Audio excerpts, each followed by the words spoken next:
Hey everyone, welcome to the channel. Today we're talking about Tesla's refreshed Model Y, which just started deliveries in China. But within hours of the first cars leaving the delivery center, photos of a damaged Model Y started making waves online. What makes this story even more interesting is that we don't know for sure whose car it is. Was it a customer's brand new vehicle or a test drive car from the showroom?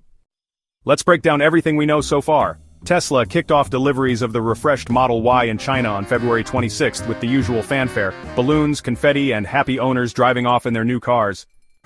But for one white Model Y, that excitement didn't last long. Shortly after leaving the delivery center, the car was photographed with serious front right damage, possibly from a low-speed crash with another vehicle. Here's where things get interesting. The car didn't have license plates attached, which has led to some confusion. It could mean this was a test drive vehicle still registered to the showroom. But in some cases, newly delivered customer cars also leave the center without plates, leaving us with no clear answer yet. Regardless of who owns the car, repairs could be a big headache. Since this is a refreshed model, spare parts might be limited for a while, meaning even minor damage could lead to long wait times, something we already saw with the Cybertruck last year.